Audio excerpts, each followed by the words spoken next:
1 month after removal, drivers want Uber-Lyft duopoly suit back in California state court.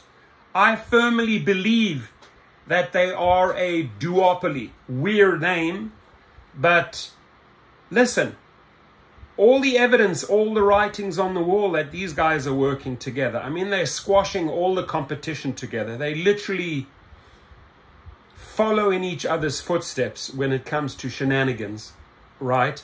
They even publish newspaper articles in the paper together, joint announcements. They join forces in fighting the bills. Who says they are not working together to crush the competition? Right, so listen up. A motion filed earlier this week by 3 California resident rideshare drivers argues that despite Uber's removal of the case to federal court, it belongs in the San Francisco Superior Court where it was first brought. According to the motion, defendant Uber, with defendant Lyft's consent, right? So they literally, hey, can I get your consent? Can I get your consent? It's a duopoly, ladies and gentlemen, right? Wrongfully contends that the case contains hidden federal claims so substantial that they transform this case into one arising under federal law. As previously reported, the suit claims that Uber and Lyft are a duopoly that dominates the app-based ride-hailing industry, almost entirely displacing the traditional taxi industry in California. The filing claims that the companies treat their drivers unfairly through a number of coercive tactics, including fixed ride prices and withholding key information such as where the drivers are actually agreeing to go when they accept a ride. I mean, obvious, right? Say no more. That's easy to prove. The complaint also says Uber and Lyft have non-linear payment structures and minimum acceptance rates designed to limit drivers' mobility between platforms and suppress competition for their services.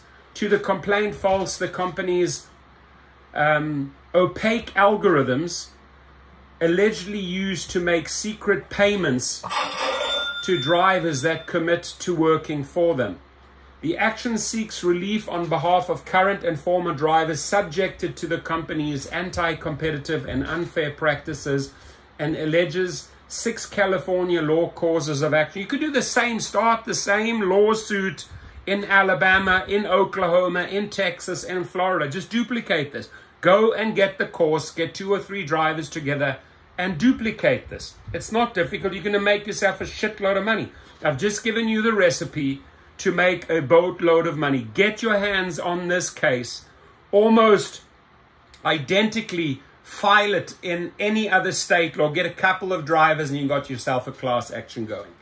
They further dispute that the Cartwright Act does not permit the recovery the plaintiffs seek, meaning their state law claims are masquerading as federal antitrust claims. Federal jurisdiction depends on the legal theory that the plaintiff is actually advancing, not the legal theory defendants wish the plaintiffs would advance. The motion responds. Lastly, the drivers differentiate cases cited by Uber illustrating instances where the Northern District of California has exercised federal question jurisdiction over what appear to be antitrust-related state law claims. These cases are all either distinguishable or mistaken. Binding authority requires remand, the plaintiffs counter.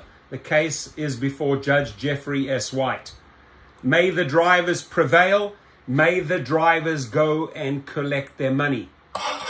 And I'm a firm believer that these companies are working as a duopoly together to squash the competition. Have a great day, my friends, and stay safe. Happy Labor Day.